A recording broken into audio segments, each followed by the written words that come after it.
Hello students, welcome to the class. Today, yesterday we have seen what are 3D shapes and how to draw a 3D shapes on a flat surface. So what are 3D shapes? 3D shapes means the shape that is in 3 dimensions. 3 dimension means ऐसा shape जो 3 dimensions में बना हो, ऐसा shape जिसमें length भी हो, breath भी हो और हाइट भी हो, ऐसे शेप को कहा जाता है 3D शेप।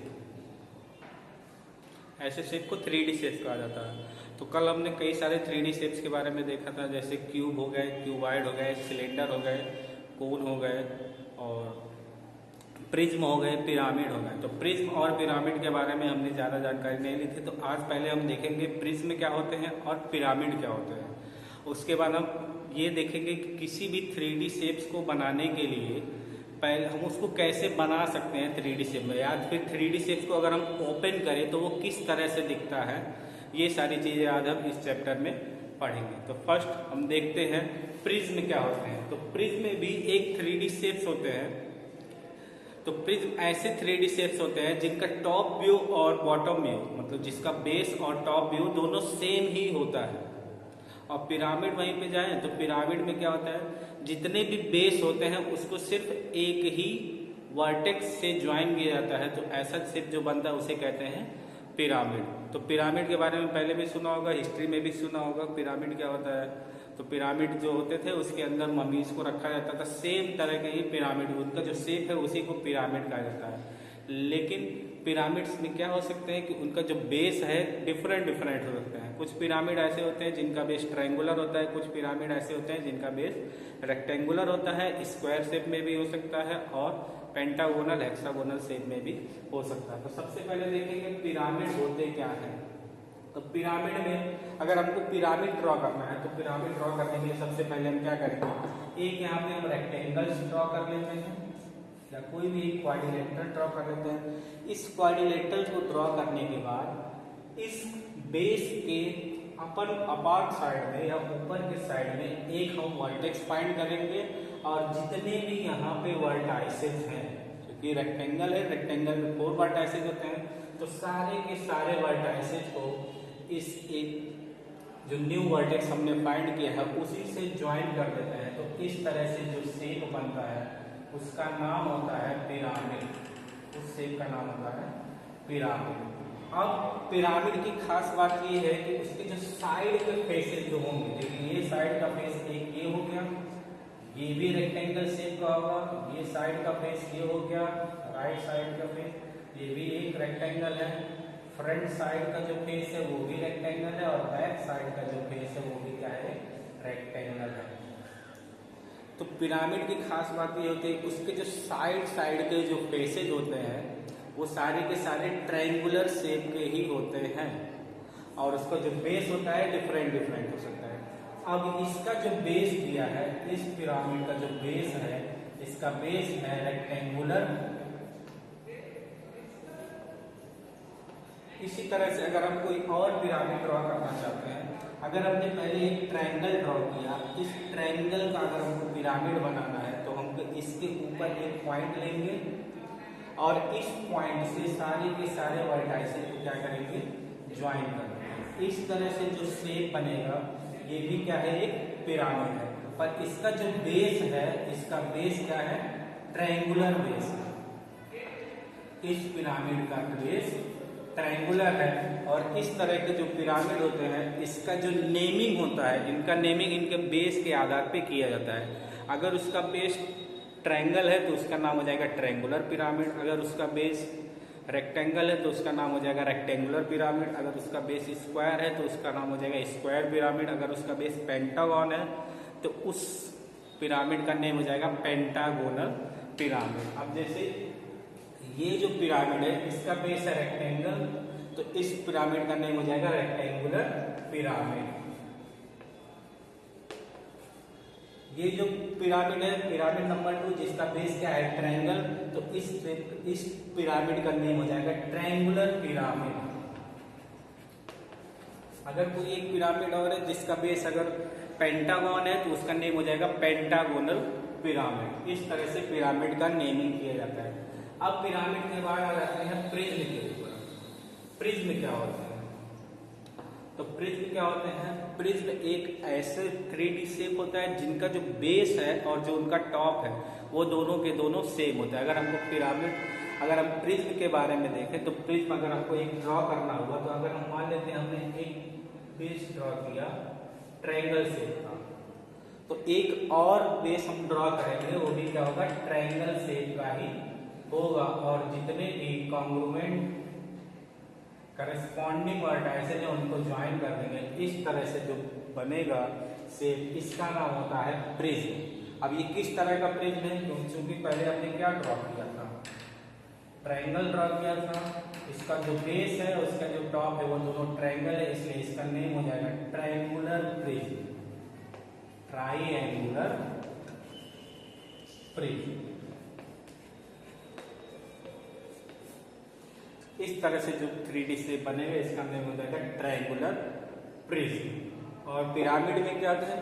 पिरामिड के जो बेसेज होते हैं, जो बेस होता है उस बेस को सिर्फ एक वर्टेक्स से ज्वाइन किया जाता है। और जो प्रिज्म होता है, जो जैसा ही बेस होता है सेम 2D शेप का एक टॉप व्यू बनाएंगे और जो करस्पॉन्डिंग उसके साइड्स हैं या करस्पॉन्डिंग वर्टाइसेज है उनको क्या करेंगे? ज्वाइन कर देंगे। इस तरह से जो शेप बनेगा इसका नेम होता है प्रिज्म। अब देखते हैं इस प्रिज्म में कितने फेसेज हैं, कितने एजेज हैं और कितने वर्टाइसेज हैं। अब इस प्रिज्म की बात करें तो इस प्रिज्म में हम देखते हैं हमने पहले एक बेस बनाया, वो भी एक फ्लैट फेस है। दो ट्रायंगल है, ये दोनों भी फ्लैट फेस है। एक लेफ्ट साइड में रेक्टेंगल है, राइट साइड में रेक्टेंगल है, इसके लिए क्या है? फेस है। तो इसमें जो नंबर ऑफ फेसेज हो जाएंगे वो कितने हो जाएंगे? 5। इसमें एजेज की अगर हम बात करें, एजेज अगर हम काउंट करते हैं तो एजेज काउंट करेंगे तो कितने एज हो जाएंगे? इसमें नीचे एक रेक्टेंगल है या नीचे एक रेक्टेंगल है तो उसके 4 बेस, 4 एज, 5, 6, 7, 8, 9। तो इसमें एजेस कितने हो जाएंगे? 9। और इसमें जो वर्टाइसेज होंगे, वर्टाइसेज बेस के बाद 4 वर्टाइसेज और ऊपर के 2 वर्टाइसेज। तो इसमें जो वर्टाइसेज हो जाएंगे या वर्टेक्स जो हो जाएंगे वो कितने हो जाएंगे? 6 वर्टेक्स हो जाएंगे। इस तरह से किसी भी प्रिज्म का हम एज, वर्टेक्स और फेस फाइंड कर सकते हैं। अब हम मूव ऑन होते हैं नेट्स के ऊपर, क्योंकि बहुत ज़्यादा इंपॉर्टेंट है। नेट्स क्या होते हैं? तो नेट एक ऐसा 2D फिगर होता है जिसको अगर हम फोल्ड कर दें उसी तरह, जहाँ पे लाइंस खींची रहती है उसी पे अगर हम फोल्ड कर दें तो वो 3D शेप बन जाएगा। इस तरह का जो शेप बनता है उसे क्या कहा जाता है? नेट्स कहा जाता है। इस तरह जो ड्राइंग की जाती है, इस तरह से अगर किसी भी 3D फिगर को अगर हमको 2D फिगर या फ्लैट फेस, यहाँ पे हमने हमारे टॉपिक का नाम है 3D shapes on flat surface. अगर 3D शेप को फ्लैट सरफेस पे अगर हमको ड्रॉ करना है तो नेट्स के रूप में हम उसको क्या करेंगे? ड्रॉ करेंगे। और जहाँ पे नेट्स ड्रॉ किए हैं और जहाँ जहाँ पे लाइंस हैं उसको हम उसी जगह पे फोल्ड कर देंगे तो वो क्या बन जाएगा? एक 3D शेप बन जाएगा। अब यहाँ पे डेफिनेशन में लिख दिया क्या होता है? Net is a 2D figure. Net क्या होता है? एक 2D फिगर होता है दैट कैन बी फोल्डेड, जिसको हम फोल्ड कर सकते हैं टू फॉर्म करने के लिए, बनाने के लिए क्या है? 3D figure. तो नेट एक ऐसा 2D फिगर है, अगर उसको हम फोल्ड कर दें वो क्या बन जाएगा? 3D फिगर हो जाएगा। अब बात ये आती है कि हर एक जो 3D फिगर्स हैं उनके नेट्स किस तरह से दिखते हैं, कैसे हमको पता चलेगा कि अगर ये नेट है तो इसको अगर हम फोल्ड करें तो वो क्यूब बनेगा या क्यूबॉइड बनेगा या सिलेंडर बनेगा या कोन बनेगा या प्रिज्म बनेगा या फिर पिरामिड बनेगा। इसके लिए हम सब लोग पहले क्या करते हैं? पहले हम देख लेते हैं शेप और उसका नेट किस तरह से दिखता है। और सबसे इम्पोर्टेंट बात यह है कि किसी भी फिगर के लिए या किसी भी 3D शेप के जो नेट होते हैं, कोई ज़रूरी नहीं है उसका सिर्फ एक ही नेट हो, उसके कई सारे नेट्स हो सकते हैं, डिफरेंट नेट्स हो सकते हैं। उसको हम कई तरह से ड्रॉ कर सकते हैं। जैसे फर्स्ट हमारा जो फिगर है वो है क्यूबॉइड। अब क्यूबॉइड हमको पता है क्यूबॉइड किस तरह से होता है। मान लेते हैं हमारे पास एक डस्टर है जो क्यूबॉइड के शेप का है। अब इस क्यूबॉइड में फेसेज होते हैं 6। तो जब हम नेट्स ड्रॉ करेंगे उस नेट्स में 6 फेसेज होने चाहिए, मतलब 6 फेसेज होने चाहिए, और जो क्यूबॉइड होते हैं इसके सारे के सारे फेसेज रेक्टेंगल होते हैं,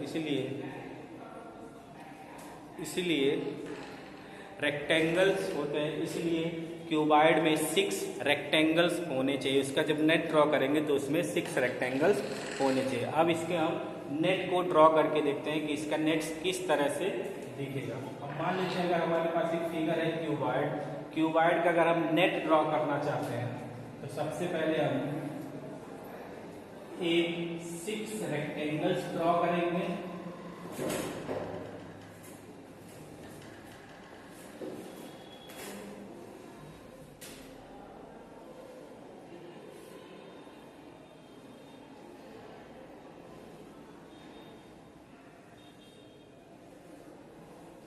इस तरह से जो फिगर दिखेगा ये हो जाएगा cuboid, net of the cuboid. तो अगर ये क्या है, क्यूबॉइड एक 3D शेप है, इसको अगर हम फ्लैट सरफेस पे ड्रॉ करें तो उसका नेट ड्रॉ करें तो उसका नेट इस तरह से दिखेगा। और इसको अगर हम पेज पे ड्रॉ करके अब जहाँ जहाँ पे लाइंस है उसको अगर हम फोल्ड कर देंगे तो हमारा क्या फॉर्म हो जाएगा, क्यूबॉइड फॉर्म हो जाएगा इस तरह से। नेक्स्ट जो 3D शेप है सिलेंडर क्या होते हैं, अगर एक रेक्टेंगल है, रेक्टेंगल को अगर हम फोल्ड कर दें उसके लेंथ के अक्रॉस तो हमको क्या एक फॉर्म हो जाएगा, एक 3D शेप फॉर्म हो जाएगा जिसका नाम हो जाता है सिलेंडर। और सिलेंडर का जो टॉप व्यू है और जो उसका बॉटम व्यू है दोनों साइड में क्या होते हैं, सर्कल्स होते हैं। तो अगर इसका हम नेट ड्रॉ करेंगे तो हमको एक रेक्टेंगल्स ड्रॉ करेंगे और उसके जो साइड में है उसके लेफ्ट साइड में या उसके टॉप व्यू में भी एक सर्कल हो सकते हैं, तो यहाँ पर भी एक सर्कल ड्रॉ कर देंगे। उसके राइट साइड में भी एक सर्कल होता है तो यहाँ भी एक सर्कल ड्रॉ कर देंगे। इस तरह से जो नेट बनेगा ये हो जाएगा net of a cylinder. Third figure जो है वो है कोन। अगर हम कोन देखना चाहें तो कोन क्या होता है, कोन एक ऐसा फिगर होता है जिसमें एक कर्व फेस होता है और उसका जो बॉटम में होता है, जो उसका बेस होता है वो एक सर्कल्स होता है। तो अगर हम कोन को ओपन करेंगे तो कुछ इस तरह का शेप दिखेगा और नीचे इसके एक सर्कल्स होगा।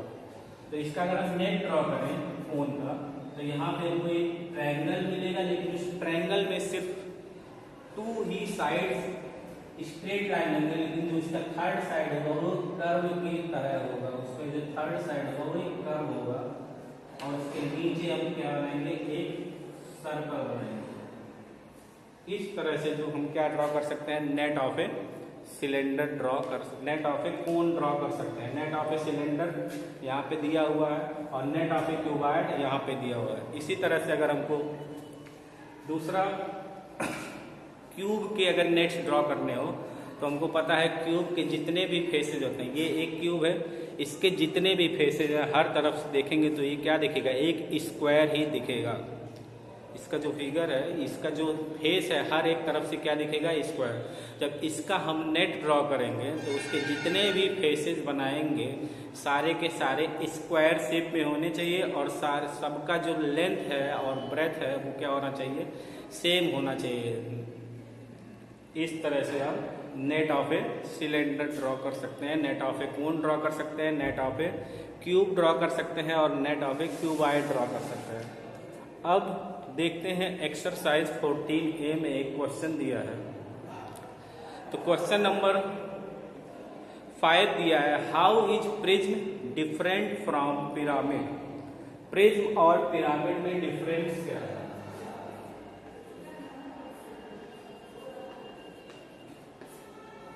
क्वेश्चन ये है कि प्रिज्म और पिरामिड में डिफरेंस क्या है और दोनों में सिमिलरिटी क्या है। तो हमको बस एक उसका डिफरेंस लिखना है, दोनों में क्या डिफरेंस है और फिर हम क्या लिखेंगे, उसकी सिमिलरिटी क्या है। तो किस तरह से उसको लिखेंगे। पिरामिड हमको पता है, पिरामिड क्या होते हैं, किसी भी बेस को, किसी भी 2D बेस को अगर हम सिर्फ एक वर्टेक्स से ज्वाइन करेंगे तो इस तरह से जो फिगर बनेगा वो होता है पिरामिड। और प्रिज्म में क्या होता है, जैसा बेस होगा वैसा ही उसका टॉप होगा और जो करस्पॉन्डिंग वर्टाइसेज है उनको हम अगर ज्वाइन कर देंगे तो इस तरह से जो फिगर मिलेगा वो हो जाता है प्रिज्म। दोनों में सिमिलरिटी क्या है, प्रिज्म में प्रिज्म में बेसेड नंबर ऑफ बेसेड, जब प्रिज्म में जो बेसेड है सिर्फ 1 बेस होता है, प्रिज्म में जो बेस होता है और पिरामिड है। तो अगर हम प्रिज्म ड्रॉ करेंगे इस तरह से, तो इसमें बेसेज हो जाएंगे 2। अगर हम पिरामिड ड्रॉ करेंगे,